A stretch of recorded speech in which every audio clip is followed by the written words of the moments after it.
Gratitude for all the blessings that you showered upon us. Lord, we thank you for this privilege that we have gathered ourselves for this worship. We ask you, Lord, to forgive us in our sins, and we ask the Holy Spirit to move in our hearts. Make this word be inspired, and we ask the Holy Spirit to guide me, and we ask the Holy Spirit to bless each one. We ask all these things in Jesus' name. Amen. Okay, ito yung sinasabi natin noon. Alam po nyo, sa ating live, marami din tayong doon, sabi ni Richard sa atin. Sir, yung mga bashers dyan, yung mga negative, hayaan mo lang para dagdag to sa comments. Oo nga naman. Kaya, nagsilabasan, Marami nagsasabi ang Baptist doctrine, demonic yan. Ang Baptist doctrine, leading people to the darkness. Yan ang lagi sinasabi. Baptist pastors only teach salvation by faith alone, and that's all. Maraming ganyan ang sinasabi sa Baptist. Natural nga lang, kaya nga sinabi ko noon na little knowledge or little information about Baptist is dangerous. Hello po?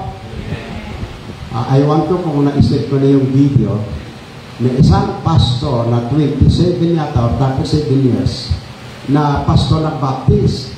Ngayon nakita niya, nakatulik pa rin daw ang totoo. Ang daming galit. Ang daming galit sa kanya.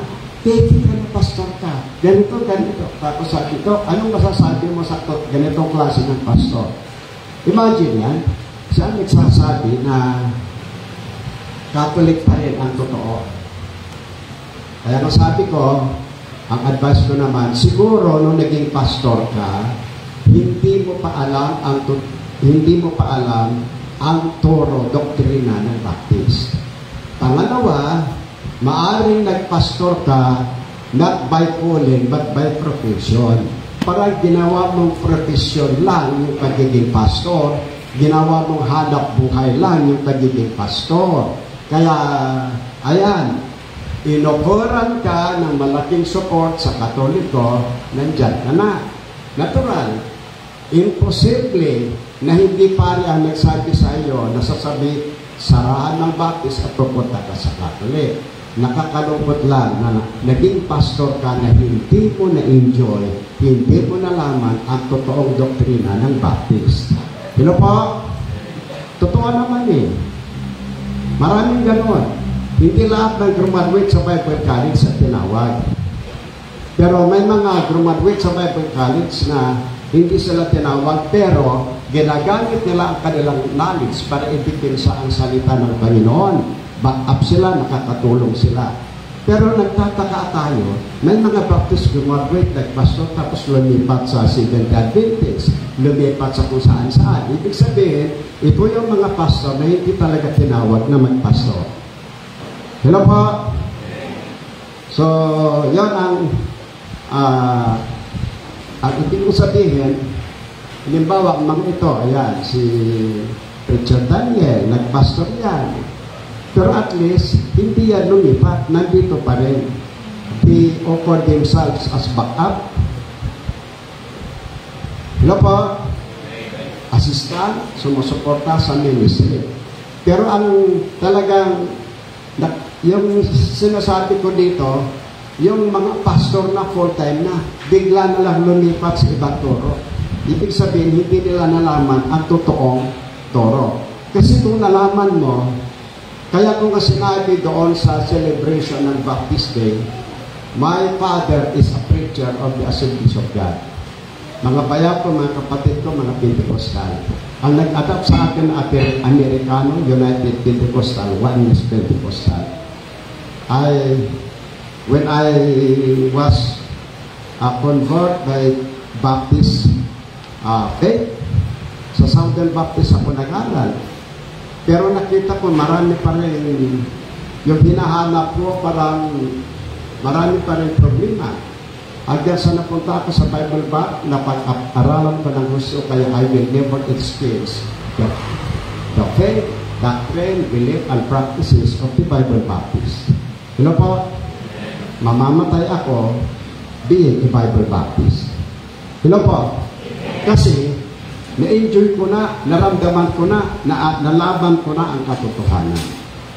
Okay, non-Baptist churches have misunderstood the doctrines of salvation by faith alone.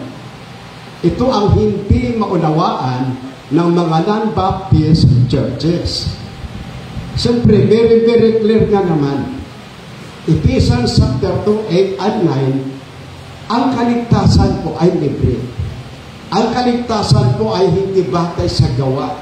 Ang kaligtasan ay batay sa biyaya ng Diyos at batay sa ating pananampalataya. Very clear yan. At kapag tingnan mo yung verse 9, it is not of ourselves, lest any man should boast. Kapag sinabi natin na tayo ay ligtas dahil sa magandang gawa natin, tayo po ay mayabang. Hello po? Itinataas natin ang sarili natin, imbis na itataas natin ang Panginoon. Ngayon, isa pang hindi nila maunawaan, yung eternal security. Laging sinasabi nila na ang kaligtasan daw mawawala. Pero marami tayong patunay na ang kaligtasan hindi mawawala. Sabihin na lang natin, the most common and simple verse of the New Testament, John 3:16. For God so loved the world that He gave His only begotten Son, and whosoever believeth in Him should not perish. Hello po? Hindi mawawala. So, ibig sabihin, yun ang tinuturo natin. Hindi mawawala ang kaligtasan. Very clear yan. At sa John chapter 10, 27, 28, ang sabi ni Kristo, my sheep hear my voice, and I know them. I gave them eternal life, and they shall never perish. Hindi sila mawawala. Kung ganon, ang kaligtasan ay hindi po mawawala. Hello po? And the reason why these non-Baptist churches misunderstood because they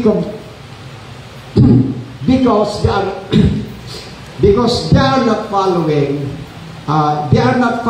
the method of evangelism. Kasi isa ako kayo kay aspirin kasi. Okay. Hindi kasi nila sinusundan ang method ng evangelism. Ano ba ang method ng evangelism? Pag mangaral ka, good works ba agad? Hindi. Sasabihin muna natin yung pag-ibig ng Diyos sa tao. Hello po?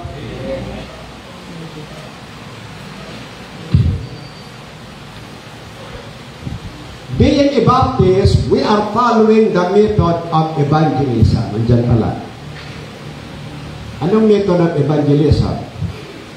First, we must first share the great love and the grace of God to the sinners who don't have the hope of salvation. Si Ma'am Mila, Ma'am Diesel, ayan, mga active na nag-witness. Bakit ako na pag itinuturo ninyo? Gumawa kayo ng mabuti, ha? Nagbago na kayo. Yan ba? Paano mababago yung tao unless na wala siyang relasyon sa Panginoon? Hello po? Hello? Kaya nga siyempre, tayo mga Baptist, ako nang itinuturo natin. Halimbawa si Eli Soriano, pag narinig siguro ni Eli Soriano ang lahat ng teaching ng Baptist, i-appreciate niya. Siyempre, ang naririnig lang niya, yung evangelism, doctrine of salvation. Kasi, first of all, pag tayo ay mag-evangelize, tayo po ay mangaral ng salita ng Diyos sa mga taong walang kaalam-alam sa kaligtasan. Ang unang i-offer natin sa kanila, yung pag-ibig ng Diyos. Yun ang magandang balita. Halimbawa ngayon, alam niyo bang balita, may virus na ngayon ulit, na parang nakakatakot din na nag-start sa China. Mga bata ang pinitira. Sa ngayon, meron tayong flu virus. Puso ngayon yung trangkaso. Basta nagkasakit ka, may fever konti, nagkasakit ka, nanghihina ka, at wala kang ganang pabain, viral yun. Kasi yun ang ginagawa ng viral. Siyempre, kapag yan ang narinig mo, good news ba yun? Of course, hindi. Ay, kung merong nagsabi, huwag kayong matakot, good news. Pwede natin labanan yan. Hindi ba maganda ang feeling natin? Pero po, in the Old Testament, ang emphasis, kailangan mo sundin ang batas. Ang batas ay batas. Pag hindi mo nasundan, if you have not fulfilled the 10 Commandments, you cannot have that salvation. Kaya lahat ng tao halos walang pag-asa. Pero, ang ipangaral natin, maraming mga tao, wala na. Pag in-invite ko punta sa Diyos, ay wala, masusunog lang ako dyan. Hindi ako karapat-dapat dyan. Siyempre, ang taong makasalanan, yun ang akala nila, hindi sila karapat-dapat, hindi sila worthy. Sabihan mo ng good news. Meron na hinahanap ko yung video na pinadala sa akin. Pinadala sa akin ng isang bilanggo na nahuli siya, isang bikilti, nahuli siya. Katapos, ang kanyang isip, nung sa bilangguan, gumagawa pa rin siya ng paraan kung paano siya makaganti sa nanghuli sa kanya. Kinukumbinsin niya ang lahat ng bilang kapwa na kakusa doon na lahat sila gumawa ng paraan dahil sobrang masama ang gobyerno. To make this story short,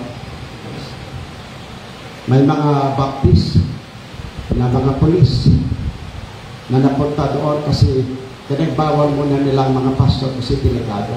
Siyempre yung polis. May isang colonel na polis na baptist na nangangaral ng salita ng Diyos. Doon siya tumanggap sa Panginoon. Siyempre, ang kanyang testimony, akala niya wala na siyang pag-asa dahil masama siyang tao. Ngunit, ang sabi niya, salamat sa magandang balita. Salamat sa Ebanghelyo tungkol sa pag-ibig ng Diyos na kahit sino basta magsisi sa kasalanan at tanggapin si Kristo, lahat po tatanggapin ng Panginoon, bigyan ng kaligtasan. Hello po. Good news yun.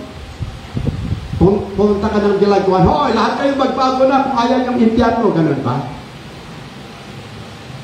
Pero, siyempre, sa ating mga Baptist, sinusundan natin ang method of evangelism. Ipinapangarap muna natin ang pag-ibig ng Diyos, ang biyaya ng Diyos na kahit sino, kung sasampalataya sa Diyos, sila ay maliligtas. Hello po? Dahil yun ang meaning ng good news. We must also persuade the unbelievers that salvation is offered free, that by virtue of faith alone, they will be saved. Yun ang pinapangaral natin. Dahil yon ang totoo na nasa Biblia. Hello po? Kaya ito ang hindi nila nakikita. Tingnan natin. Matthew chapter 28, 19 to 20. Go ye therefore and teach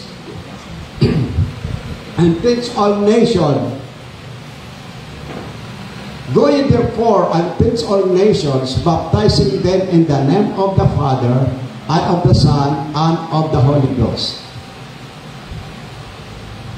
Teaching them to observe all things whatsoever I have commanded you, and lo, I am with you always, even unto the end of the world. So yun ang method ng evangelism. Conformed in Mark 16, verse 15 and 16. Pag sinabi natin gospel, ang ibig sabihin ng gospel, technically, good news. Ano yung good news? Ang kaligtasan, libre na. Ang kaligtasan, madali na. Hello po? Parang isang nakakalungkot na balita na may darating na sakit na nakakamatay. Pagkatapos may balita naman na pwede nating labanan ang sakit na ito. Yun ang magandang balita. Halimbawa, lahat ng tao pupunta sa impyerno dahil sa kasalanan. Dahil ang lahat ng tao makasalanan, hindi kayang sundan ang Ten Commandments. Pero, ang good news, si Kristo ay namatay sa cross. At ang kaligtasan ay hindi na sa Ten Commandments. Ang kaligtasan po ay sa pananampalataya at sa biyaya ng Diyos. And that is good news. Ibig sabihin, kahit sino ay pwedeng maligtas. Yun po? Ngayon, kapag ang tao ay tumanggap na sa Panginoon, kasi sa pag-aaral sa hepatology, anthropology, ang tao, pag hindi ka pa unbeliever, ang puso natin ay punong-puno ng kasalanan. Wala kang kakayahan i-control ang sarili mo dahil control ka ng Diablo. Ang laman ng puso mo ay espiritu ng Diablo. Wala kang kakayahan na labanan ito. Hello po? Hello? Amen. Kaya ang tao minsan, hindi ko gusto ang aking ginawa. Magsisiya tapos na. Bakit? Dahil sa kapangyarihan ng Diablo. Pero kapag ang isang tao na makasalanan, tinanggap si Kristo bilang Panginoon at tagapagligtas, yung espiritu ng demonyo sa puso umalis na. Ang pumalit si Kristo, espiritu ng Diyos. doon ka na magkakaroon ng kakayahan na labanan ang espiritu ng demonyo. Hello? Kaya turuan muna natin ang mga tao na maging malaya mula sa kapangyarihan ng diablo. Hello po? Kaya ang baptist ay hindi hanggang salvation lang. Pag ipagpatuloy mo, hindi hanggang salvation lang. Kaya kung totoo siya, pag nakita nyo sa ibang Bible Baptist sa Manila, ay nako, subukan nyo umatin doon. May isang church doon, pero nagtataka ka. Around 850 pa rin ang member niya. Hoy, bakit ka rin? Sabi sa isang, nagsundo ka ba ng member? Hindi po, kasi ganito. Kung ayaw mo, ang sumunod sa patakaran, di ba sabi ko, Nay, lahat nandito na. Umalis ka, maghanap ka na ibang church na gusto mo. Bakit hindi yan umalis? Nasanay na sila. Sabi nila, nasasaktan ako, napapahiya ako, pero para sa akin din. Pag nagawa ko yung disiplina na gusto niya, sino bang mag-bless? Yung pastor o ako? Siyempre ako. Yan ang pananampalataya ng mga taong matibay, matatag at disiplinadong Kristiyano. Hello po? Tapos sabi, hoy, magkanong sweldo mo? Bakit nakita ko yung tithes mo, kulang? Hindi ka ba nagta-tithes? Hindi mo ba alam? Kaya nga, nakita ko lahat ng tithes. Bakit hindi ka nagta-tithes? Ayaw nang isang magnanakaw dito, hindi ka mag-bless. Kung gusto mo, umalis ka na. Maghanap ka ng ibang church na hindi nagta-tithes. Tingnan natin kung anong buhay mo. Bakit hindi umalis? Napahiya yun. Dito naman, may nag-preach lang ng tithes. Yun ang dahilan na umalis na yung member.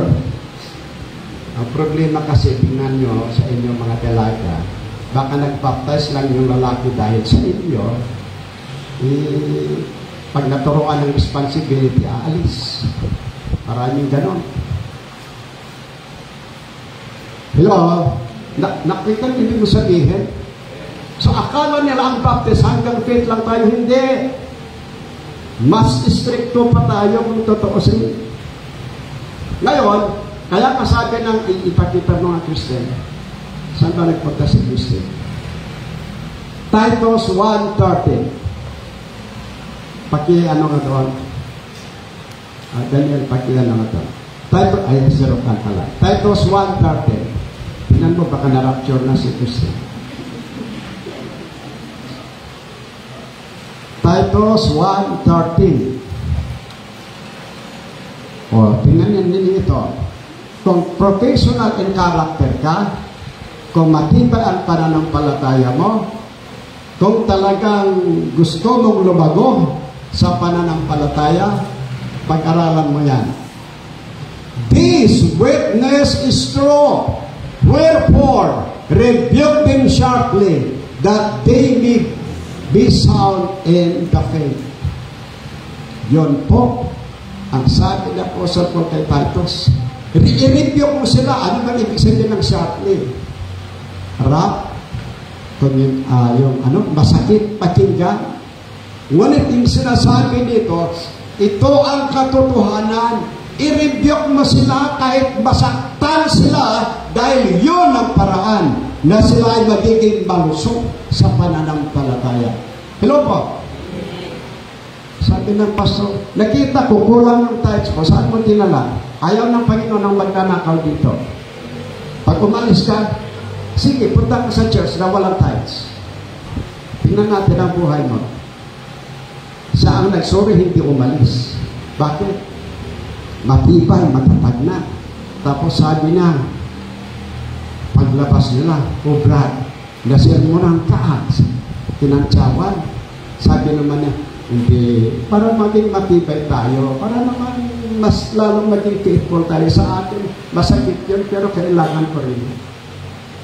Hello po, si Tatang Ramirez noon, ang sakit niya noon, smoking. Sir, talaga namang ayaw ko sa sigarilyo. Pero ang sigarilyo na ito, nabubwisit ako sa sigarilyo ito, pero wala hinahanap ng katawan ko. Kaya sabi niya, huwag kang nag-alala, sermonan mo ako. meron akong sermon. Kayo ay panalangin ng panalangin na protektahan kayo ng Diyos mula sa sakit, pero sigarilyo kayo ng sigarilyo, sinasira ninyo ang katawan ninyo, tapos sisisihin nyo ang Diyos. Pagkatapos ng service, Sir, salamat sa sermon, siguradong isip na lang ang sigarilyo ko ngayon. Pag hindi ako na sermonan, wala. Hello po, ang professional, matibay, matatag na member na sermonan ka man at totoo naman, huwag kang masaktan. Hello po, gawin mong hamon, gawin mong challenge. Kasi gano'n naman yun. Kaya akala ng iba kasi tayo hanggang cake lang, hindi. Okay, let's continue.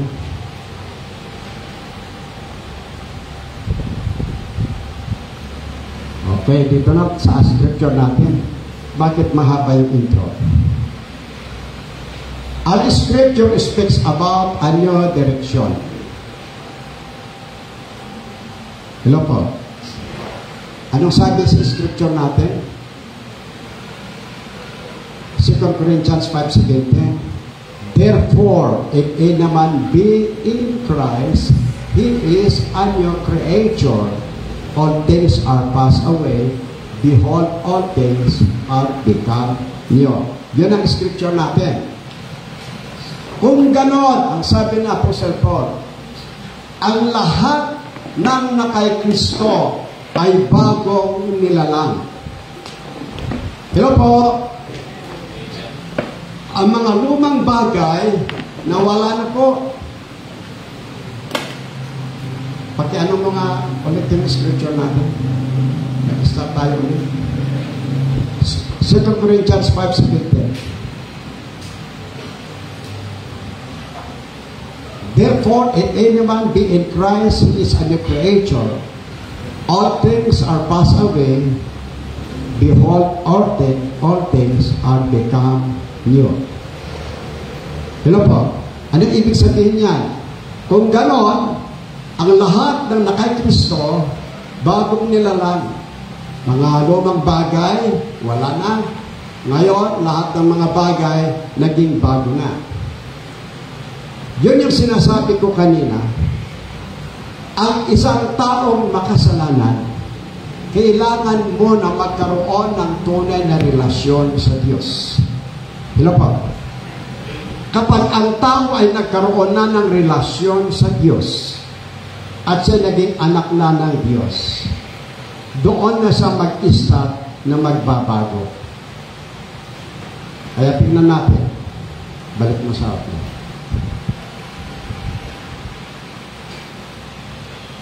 Our scripture speaks about a new direction. Ano ba ibig sabihin ng direksyon? Ano ba nasa isip mo pag ikaw ay hindi mananampalataya? Ang mga taong hindi mananampalataya, tatlo ang hinahanap. Unang-una, pera. Ang unang ambisyon natin, kung papaano yumaman, papaano magkaroon ng maraming pera. Doon nakapokus ang tao. Kaya kahit masamang pamamaraan, basta may pera dyan. Kung hindi man, may mga tao na nagbi-business na walang panahon para sa Diyos. Lahat ng isip nila, lahat ng panahon nila, lahat ng kalakasan nila ay sa trabaho, dahil gusto nga nilang yumaman. Siyempre, hindi mananampalataya yan. Pangalawa, ang mga tao ay naghahanap ng kaligayahan. Pati Kristiyano ngayon, pati estudyante, sa school, dati-dati, mga estudyante galing sa school, pagdating sa bahay, mag-review, tumulong sa gawain. Ngayon, wala na. Pag uwi, cellphone. Pag inutusan mo, siya pang nagdadabog. Dahil, parang hindi complete ang buhay mo, hindi ka nag-ano. Tingnan mo yan si Daniel. Ilang beses ko i-chat ito, hindi ko ma-chat. Hindi ko matawagan kasi laging busy. Hindi kasi ako mahilig dyan. Tinatako kasi ng oras ko yan. Tama naman. Ay sa akin, nakababad ako sa cellphone, business, laging sumasagot ng katanungan, laging nag-iisip kung anong sermon, laging nag-iisip kung ano ang nag-research, lalo sa mga medical. Ini-invite pala ako, hindi ko alam kung paano to. Ini-invite pala ako sa association ng Health, World Health. Ini-invite tayo sa Nevada yata, sa USA. Tinatanong ko kung pwedeng online lang, hindi raw, kailangan daw ako pumunta. Tingnan natin kung ano kalooban ng Panginoon. So, ganyan ang mga taong hindi mananampalataya, nakababad sila sa makamundong bagay. Hello? At pangatlong hinahanap ng mga tao, yung gustong sumikat. Mayaman na nga, gusto niya siya ang pinakamayaman. Wala silang isip pagdating sa makadiyos na bagay. Hello po? Kaya nung hindi pa tayo mananampalataya, ang ambition natin, hindi kasama yan yung paglilingkod sa Diyos. Ngunit, kapag ikaw ay totoong tumanggap sa Panginoon, at ikaw ay naging anak ng Diyos, at na-enjoy mo ang pag-ibig ng Diyos, doon mag-i-start ang new direction sa buhay mo. Nabago na. Hindi na yung pera agad ang hinahanap. Our scripture speaks about a new direction. We don't only think about ourselves, about material things, about financial things, but we think on how to serve God faithfully. And we always try to prioritize God in our lives. And that is the new direction. Hello po? Kasama rin sa salita ng Diyos ang pagtatrabaho. Kasama rin sa salita ng Diyos ang pagiging industrious, masipag. Kasi ayaw din ng Diyos ang tamad. Kaya nga sabi ng Biblia, it is worthy for someone to labor and receive reward. Ayaw ng Diyos yung nakaupo ka lang dyan tapos kakain ka, hindi. Lahat ipagtrabahuan natin. Gusto ng Diyos ang masipag. Kaya nga lamang, ang pagkakaiba, ginagawa natin ito para makapaglingkod po tayo sa Diyos. Hello po? May dumaan na bisita natin dito. Ang dami pala kayong missionaries, sabi. Yung aming church, tatatlo lang ang aming missionaries. Sabi ko, mission-minded kasi ako. Wala bang tumutulong sa inyo? Honestly, for transparency, meron.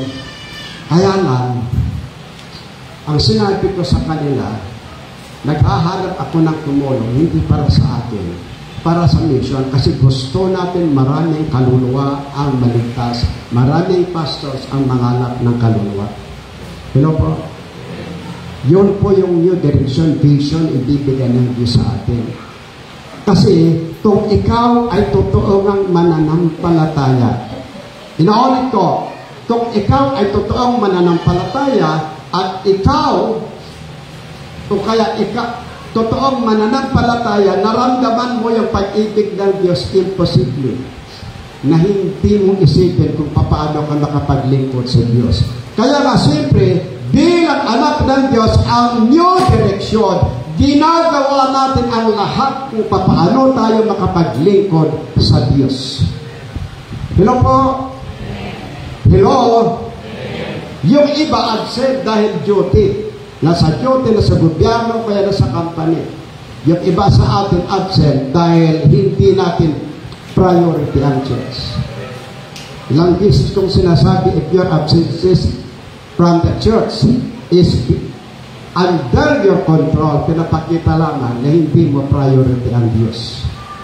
If your absence is beyond your control, ibig sabihin may nagkasakit, may duty ka, wala tayong magagawa doon.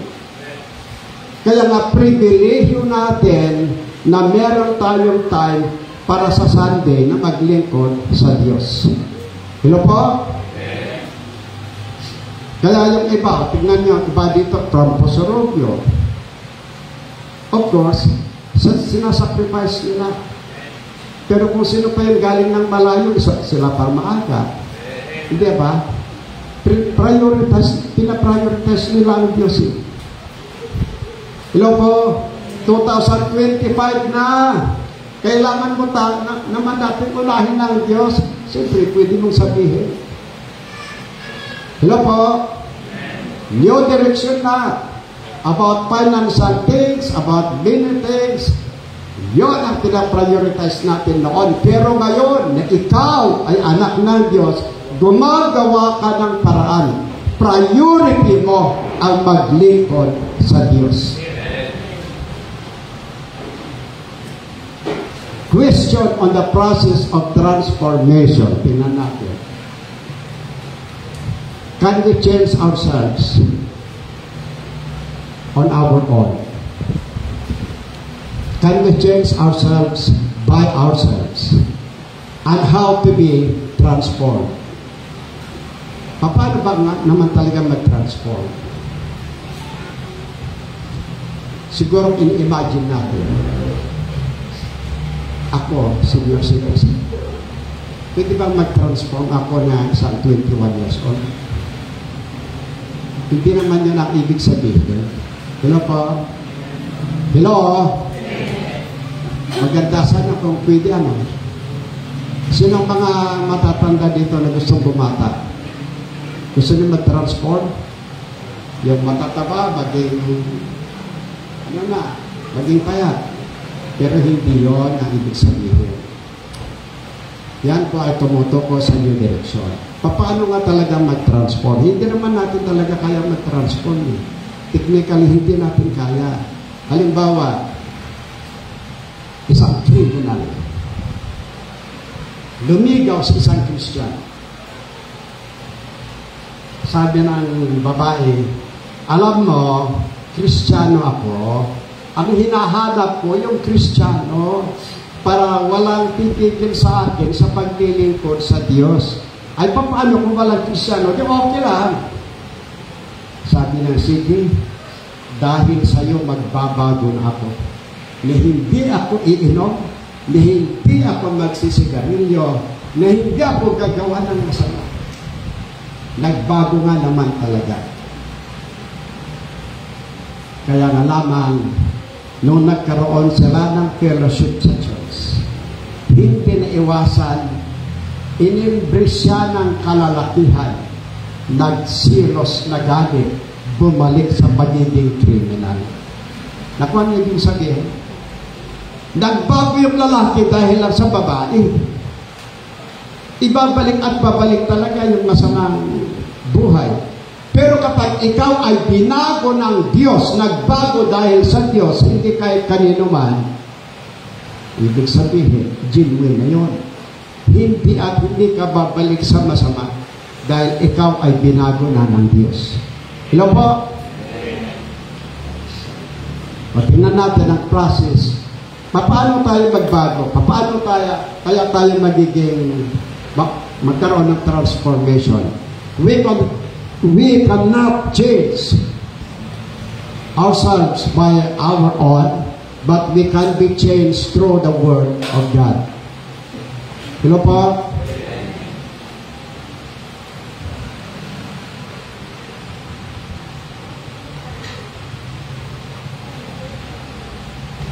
Ayan naman. Tingnan natin, John 15:3 and 5. Now ye are clean through the word which I have spoken unto you. Abide in me, and I in you, as the branch cannot bear fruit of itself, except it abide in the vine. No more can ye, except ye abide in me. Hello po? Kaya ang process ng pagbabago, kung gusto mo talagang mabago ang buhay mo, makinig ka ng salita ng Diyos. Hello po? Hello? Maraming pumapasok sa kapilya. Yung iba na bibless sa sermon, yung iba aalis, walang pinagbago, wala lang. Bakit? Anong nangyari? Ang gamot. Kapag ang tao, linagyan mo ng gamot, at hindi na mag-work ang gamot, delikado na. Wala nang paraan na magamot pa. Itanong ninyo, yung mga nurses natin dito, bigyan kita ng gamot, hindi tatalab. Injection, hindi tatalab. Anong ibig sabihin yan? Malapit ka nang mamamatay. Hindi nagre-response yung katawan mo sa gamot. Hello po? Ang salitang cancer, wala namang description ng salitang cancer na sakit. Ang ibig sabihin ng cancer, sakit na hindi magamot. Hello po? However, in common interpretation, cancer starts mula sa cyst, kaya bukol. Diyan nag-i-start.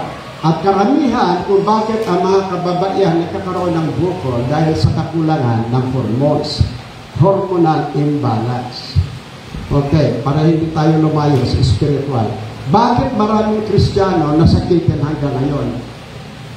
Yung sakit mo, hanggang ngayon hindi pa rin mawawala. Halimbawa, mula noon hanggang ngayon, inactive ka pa rin. Inactive ka pa rin. Hindi mo pa rin i-prioritize ang Diyos. Ay naku, may problem sa kaluluwa mo.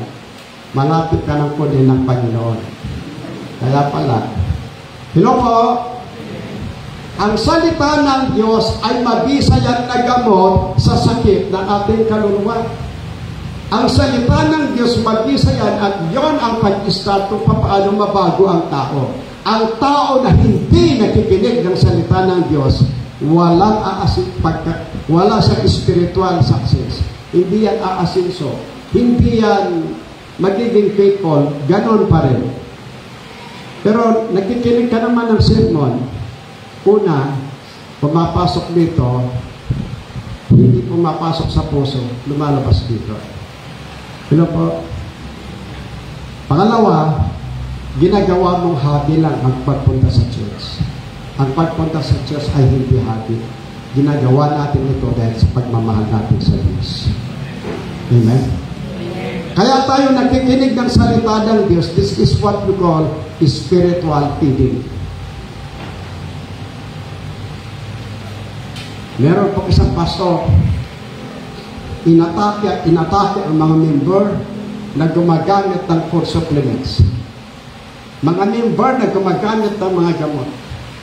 Ang sabi sa kanila, gusto ba nyo para magamot kayo? Mag-fasting tayo ng 20 days. Kung gusto nyo, samaan niya ako, 40 days. Kasi si Kristo nag-fasting 40 days. Nung nag-fasting ng 20 days, lahat sila dinala sa ospital, nag-deteriorate ang kanilang brain, pati puso nila hindi na gumagalaw, walang vitamin ng kanyang katawan.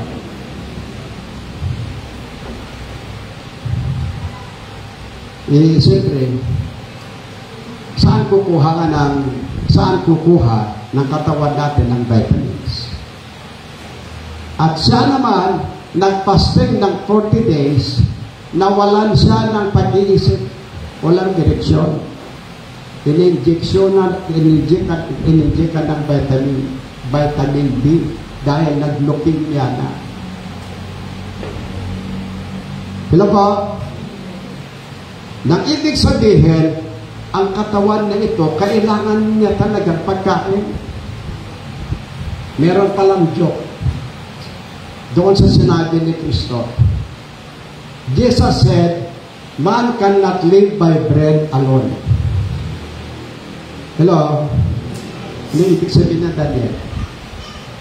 Sino ba ang nurse dito? Si Shea. Saan ba si Shea? Ano ibig sabihin you cannot live by bread alone? Ibig sabihin, hindi ka mabubuhay sa tinapay.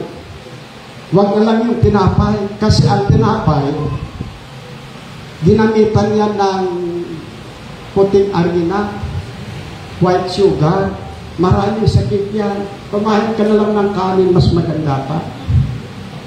Nakuha niyo? Lalo sa mga biskwit, hindi niyo maalam.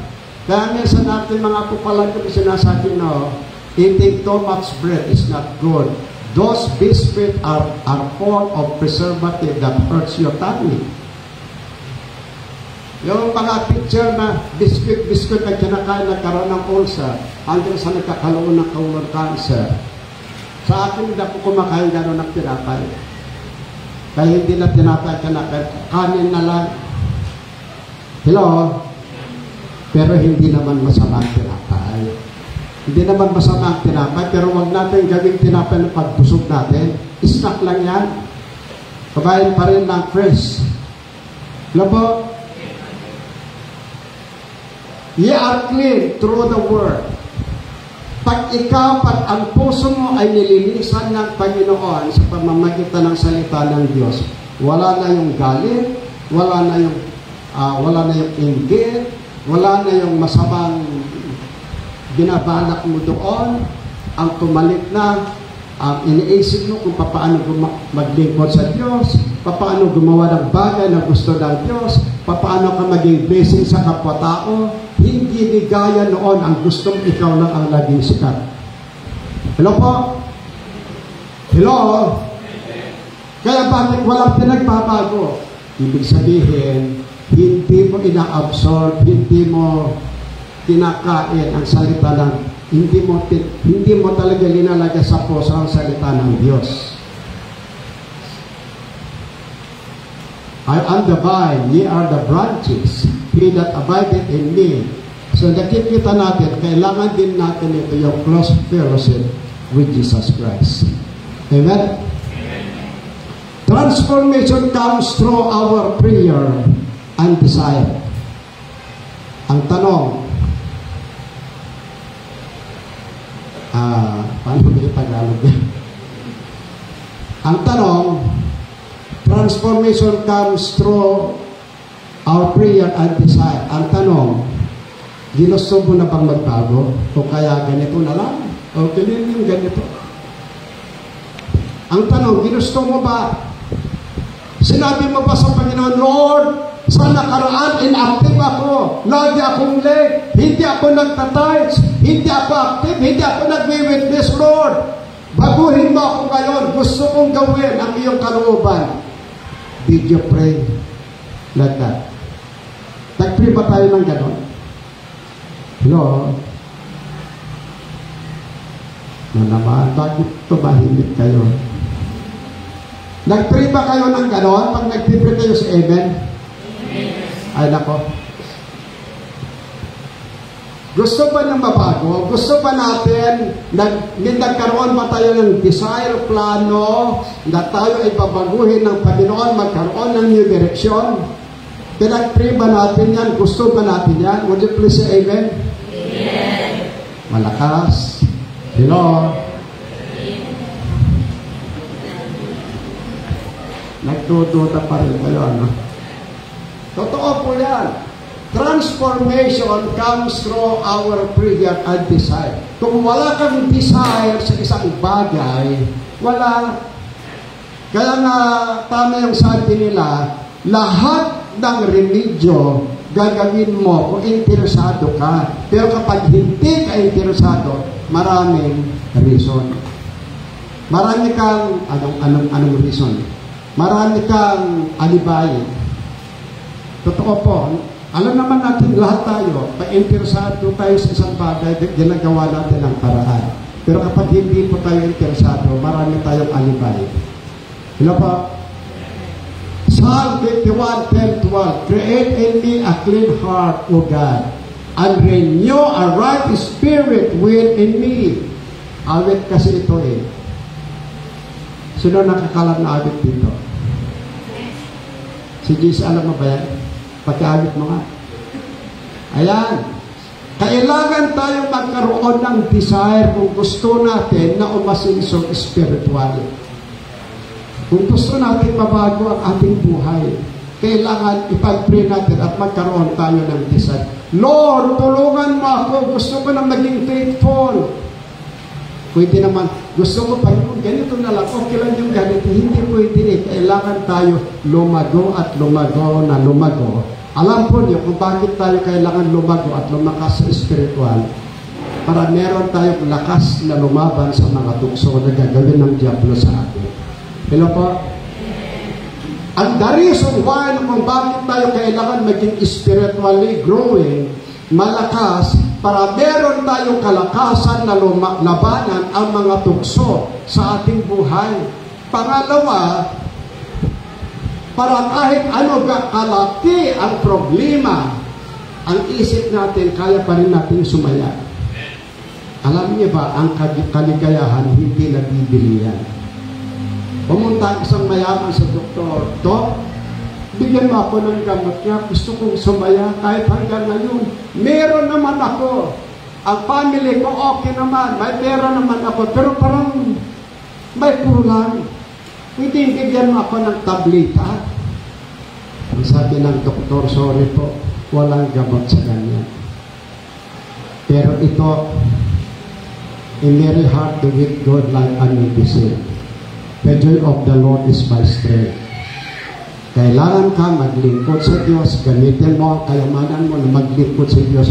Mararamdaman mo yung joy that is beyond compare na hindi mo pa naramdaman. Buti na lang yung Dr. Christian. Hello po? Kaya kailangan tayo magkaroon ng desire.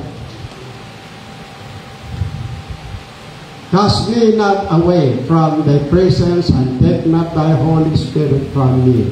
Restore unto me the joy of the salvation. Uphold me with thy free spirit. Yan ang dahilan kung bakit tayo kailangan lumakas. Number 3, transformation comes through obedience to the Word of God. Romans 12:1-2, I beseech you therefore, brethren, by the mercies of God, that ye present your bodies a living sacrifice, holy, acceptable unto God, which is your reasonable service. And be not conformed to this world, but be ye transformed by the renewing of your mind, that ye may prove what is that good and acceptable and perfect will of God. Anong ibig sabihin yan? Bilang mananampalataya, alam mo na yung tama at mali. At kung alam mo, maaari hindi masama ito, pero nakaka-adikto sa testimony mo, huwag mong gawin. Hello po? Hello? Huwag tayong sumang-ayon sa gawin ng kapag ang mga unbeliever nag-i-scam para makapera, huwag natin gawin yun. Ang problems natin, kahit sa school, ang sinasabing formal occasion, lalo na sa, anong tawag natin dito? GS prom. Sa experience ko sa mga young people ganito, nung nasa Esperanza ako, yun ang problems na high school doon. Pag GS prom na, hindi ba lahat ng mga estudyante sasayaw? Siyempre, itinuturo natin na hindi maganda ang sayaw. Actually, sa mga anak ng Diyos. Pero, yung mga young people, sabi sa akin, Allah, sir, hindi raw ako makakagraduate kung hindi ako sasayaw. Kinausap ko yung advisor. Bakit? Sinabi mo ba na hindi sila makakagraduate kung hindi sila sasayaw? Hay, nako, pastor. Tinanong ko naman kung papayag kayo, ang sabi naman, oo daw. So, ibig sabihin, yung high school mismo ang may gusto na gagawa ng ganon. Gustong sasayaw. Hello po?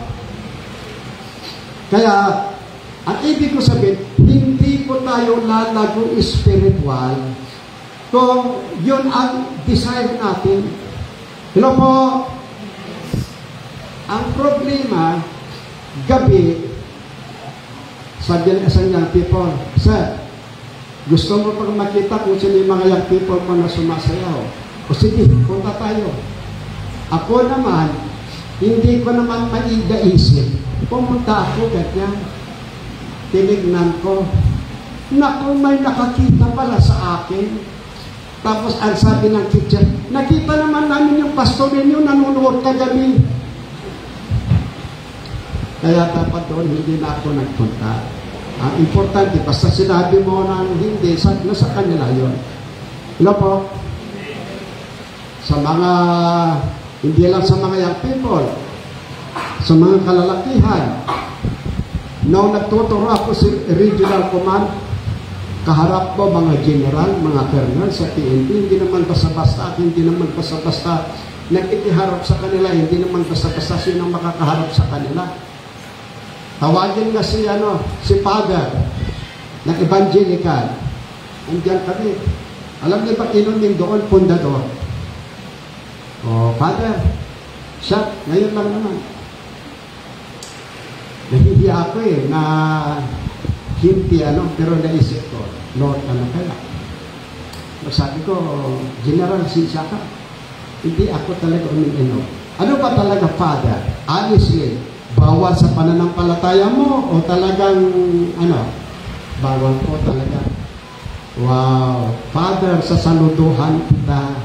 Kaya kung may problema ako sa iyo, ako lumapit, huwag mong sasabihin.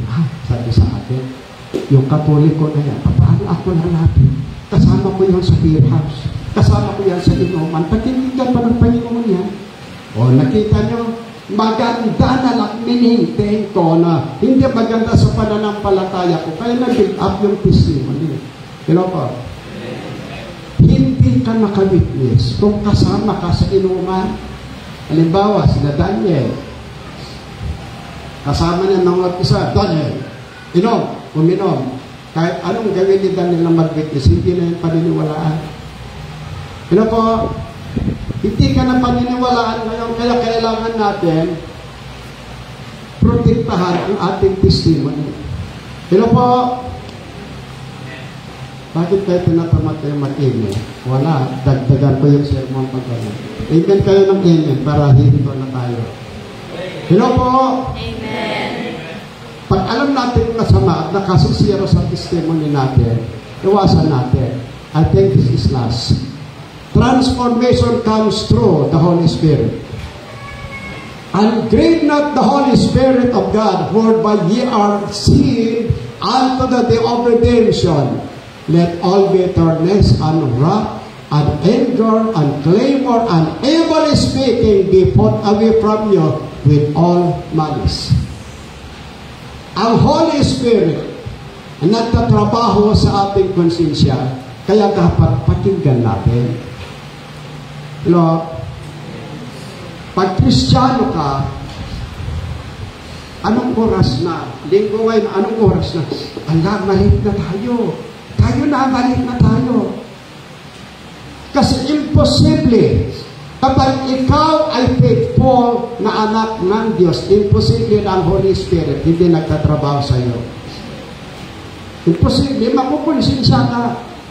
Kaya, lahat ng pag-aapura gawin mo dahil nahihiya ka sa Diyos na hindi makarating sa church. Hello po? Subukan mong hindi magbigay ng tithes. Anong maramdaman mo? Kung faithful Christian ka, mararamdaman mo, ibigay mo tithes mo, huwag kang magnakaw, huwag mong nakawan ng Diyos. Sinasabi ng Diyos. Halimbawa, may kaibigan ka na hindi Kristiyano, witnessan mo yan, wala siyang alam-alam sa kaligtasan, witnessan mo. Imposible na hindi nag-work ang Holy Spirit sa inyo. Pag pinakinggan mo ang Holy Spirit, doon ka papaguhin ng Panginoon. Hello po? Every time na binabalak mo ang gumawa ng masama, kinokonsensya ka ng Holy Spirit.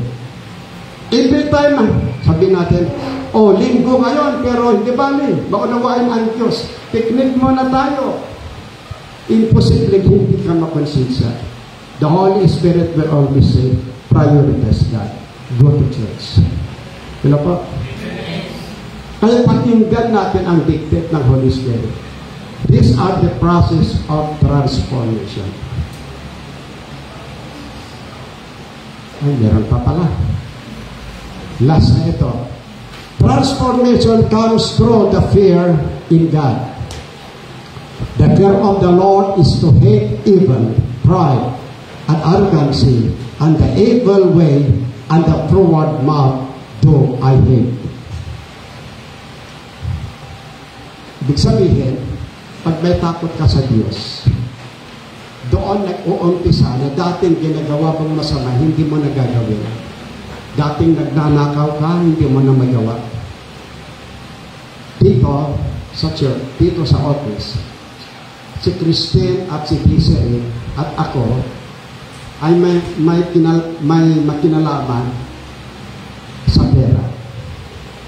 Sabi ko kay Christine, o kaya kay Desiree, itong mga pera na ito, hawakan na ninyo. Pag nawala, kayong manakay. Kaya minsan nakakatakot dito eh. Kaya baka may nakikinig dyan sa labas o kaya nakagaya noon, binagyan natin sa bulletin board yung income. Nako, na-hold up ang church. Huwag mong biroin si Donna dahil sensitive noon pati ako. 300, 400,000 yata nawala. Kaya ngayon, pag may pera dyan, bako agad kung may ibangko o kaya i-dispose agad. Loko, si mahirap. Kaya kung may halimbawa, pag may nawalang pera, kung nagsisisihin ko dyan, si Desiree. Sisisihin naman ni Desiree, si Christine, iniwan ko kay Christine. Sisisihin naman ako ni Christine, sa inyo, sa office po yung steel cabinet eh. May susi naman kayo, anytime pwede nung kunin. Pero siyempre, tiwala tayo sa mga ito. Alam ko, hindi sila magnanakaw. Hello po? Hindi ko sila sinisir mo ng example lang. Kaya sa akin, minsan, pag may package na darating o ano man, kumuha ka na sa offering, babayaran ko mamaya.